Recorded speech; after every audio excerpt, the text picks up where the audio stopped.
Então nós temos na parte 1, pecadores digitais nas mãos de um Deus real. Tópico 1, pecados em série. Tópico 2, rede de intrigas. Tópico 3, o e-mail fatal.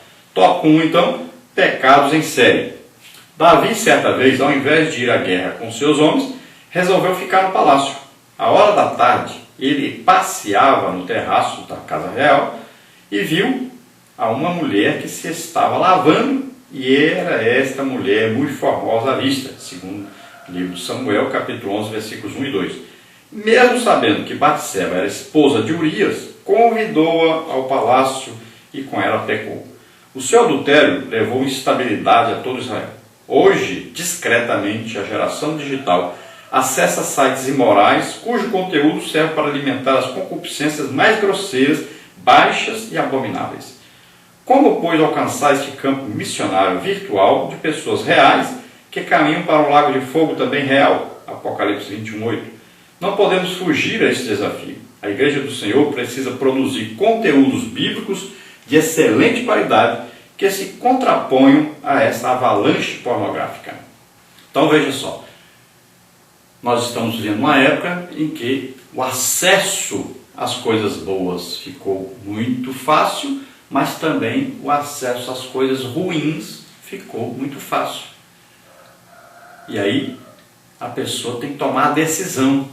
Se a pessoa está lendo a Bíblia, está orando, está jejuando, está congregando, então elas têm aí uma força para resistir aos apelos digitais do pecado. Mas se a pessoa não está vivendo dessa maneira, o que acontece?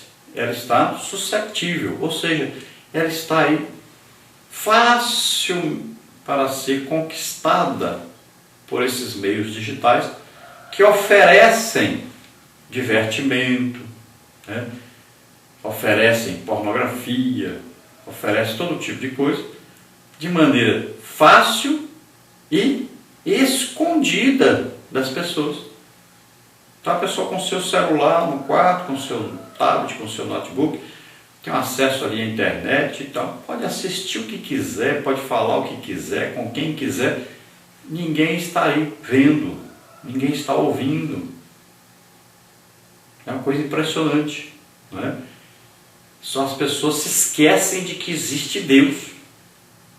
Esquece que Deus está vendo tudo, que Deus está ouvindo tudo, que Deus está presente em toda parte. As pessoas esquecem disso. Muitas pessoas nem se lembram mais de Deus.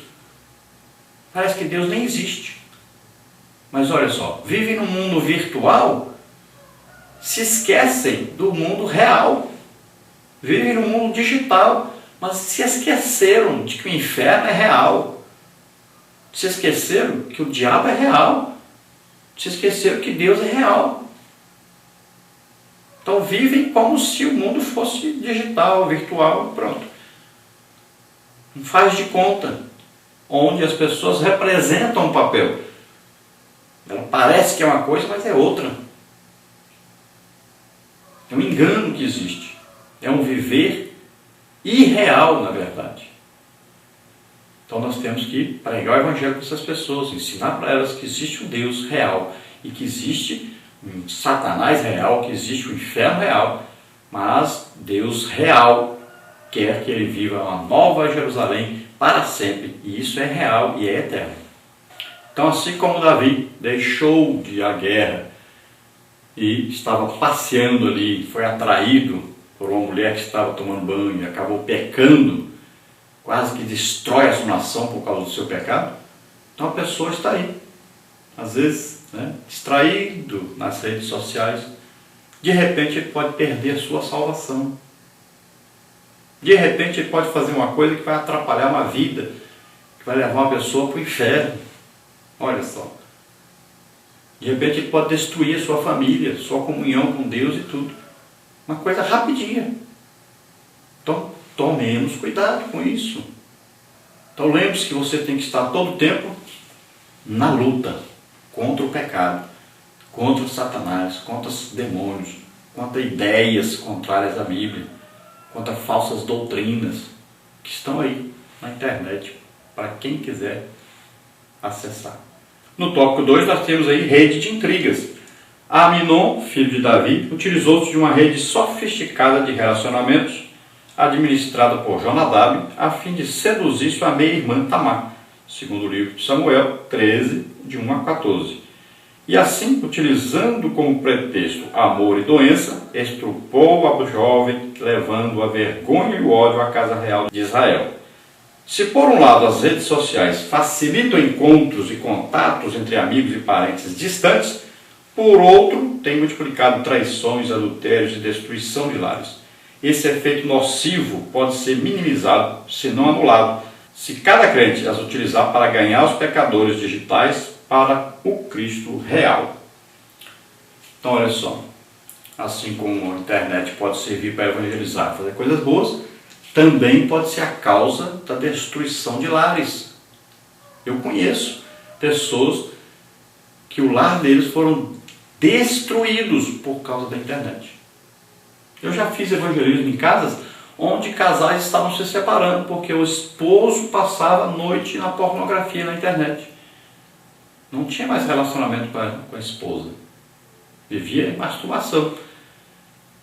E eu conheço casais, gente que foi missionário, cheio do Espírito Santo, pregador da palavra de Deus, dirigindo até área de igreja grande, que acabou o seu casamento e o seu ministério por causa da internet. Tempo ainda do Orkut, né? Depois passou o Facebook. Mas esse casamento foi destruído por causa disso.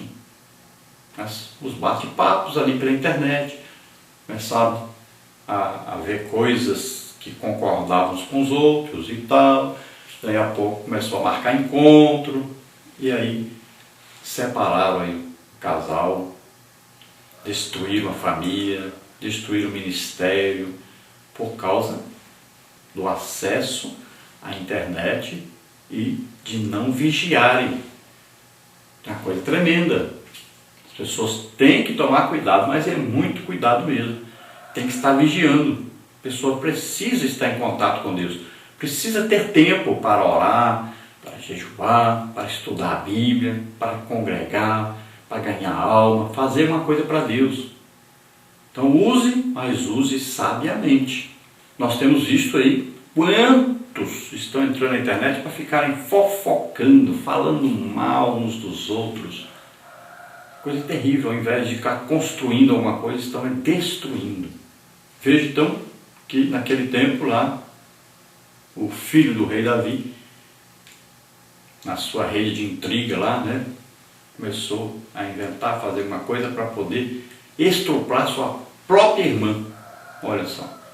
E assim pela internet nós temos visto quanta gente viciada em pornografia, em fofoca e tudo mais, destruindo a sua vida cristã, destruindo a vida dos outros, causando aí divisão na igreja do Senhor.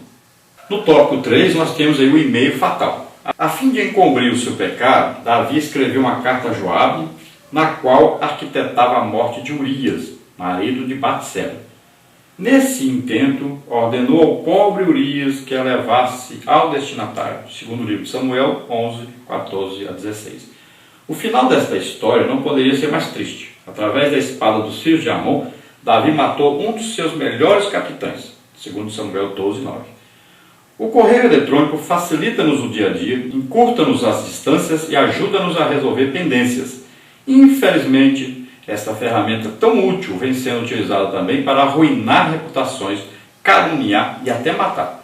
Nós, porém, vamos utilizar essa ferramenta para comunicar vida através do Evangelho de Cristo. Utilize seu e-mail para divulgar a palavra de Deus e nas mensagens seja breve e objetivo. Então, olha só, através dos e-mails nós sabemos que nós podemos conversar com pessoas do mundo inteiro e enviar documentos, enviar fotos, né? Enviar vídeos. Então, é um meio de comunicação excelente. Nós tínhamos aí o telégrafo, né? Tínhamos aí as cartas e tal. Hoje já temos o e-mail que resolve praticamente 90% desse tipo de comunicação. Então, os e-mails vieram para facilitar, mas nós não podemos usar esse e-mail para complicar, para atrapalhar a vida dos outros. É para ajudar. Então, os e-mails têm que ser o quê? Curtos, sem muita coisa, mas com o objetivo claro. Você vai enviar o e-mail para alguém, você tem que saber que a mensagem tem que ser curta e objetiva. No meio digital, você tem que entender isso. A mensagem tem que ser objetiva, tem que ser sintetizada e tem que ser já filtrada para você mandar para a pessoa já da maneira correta e que não vai gastar muito tempo dessa pessoa. Então, por isso é que as pessoas vão passar aí as mensagens de maneira mais rápida possível, mais simples possível, mais sintetizada possível, sabendo que você precisa usar uma linguagem correta. Não imite as linguagens erradas que tem por aí. Tem gente que escreve as coisas na internet que ninguém nem consegue entender o que é. Tanta palavra errada, tanta palavra reduzida, tanta gíria, tanta coisa. Então cuidado, você pode se tornar viciado nessas coisas e depois a sua comunicação com as pessoas ser grandemente prejudicada também no seu contato com as pessoas no dia a dia. Então a internet pode te atrapalhar muito. Na hora de fazer, por exemplo, uma prova, as pessoas viciadas em escrever errado na internet, vai escrever errado na prova também. Na hora de procurar um emprego, for fazer uma entrevista, você está acostumado a falar errado na internet, você vai falar errado na entrevista, vai perder o emprego. Então muito cuidado com isso. É preciso falar corretamente, aprender a sintetizar o que vai falar, fazer um resumo direitinho, né? Passar um e-mail correto para as pessoas, usar corretamente.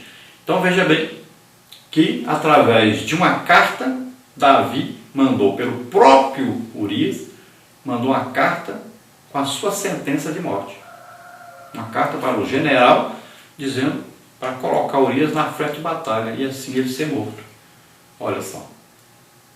É claro que tinha alguém vendo, que era Deus, né? Estava vendo tudo aquilo, sabia de tudo aquilo. Então olha só, através de uma carta. Então você, através de um e-mail, não mande mensagem para destruir a vida das pessoas, mas mande para edificar, mande para evangelizar. Transmita aí um e-mail para várias pessoas ao mesmo tempo, você pode fazer isso pela internet. Então transmita para várias pessoas uma boa mensagem, uma mensagem de Deus. Na parte 2 nós temos aí, consertando a rede para Cristo. Tiago e João estavam no barco, junto com seu pai Zebedeu, consertando as redes, quando foram então chamados por Jesus. Marcos 1, 19 e 20. Hoje, quem se propõe a falar de Cristo aos pecadores digitais tem uma grande rede a consertar, a internet evangelística. Então, assim como Pedro e João estavam ali lavando as redes, né, para poderem pescar, assim também a internet é uma grande rede. E nós temos que lavar essa rede, limpar. Então você vai filtrar, limpe. Quando você for ler alguma coisa, veja se combina com a Bíblia, faça um estudo de onde veio, quem é essa pessoa, de qual denominação e tal. Você olha direitinho, filtra tudo direitinho, vê se combina com a Bíblia, com os versículos da Bíblia. E aí, você viu a mensagem é boa, é de Deus, está correta, né, dentro da doutrina bíblica. Então, aí você pode transmitir para outras pessoas, porque você lavou, né, filtrou, viu aí o que tem que tirar, o que tem que colocar. Veja bem que eu uso, às vezes, muitos livros, né, pedaços aí de livros nos nossos estudos, mas eu coloco lá com algumas correções, porque eu vou corrigir, eu vou ler e vou corrigir aquilo que não combina com a Bíblia, que não combina com o contexto da Bíblia.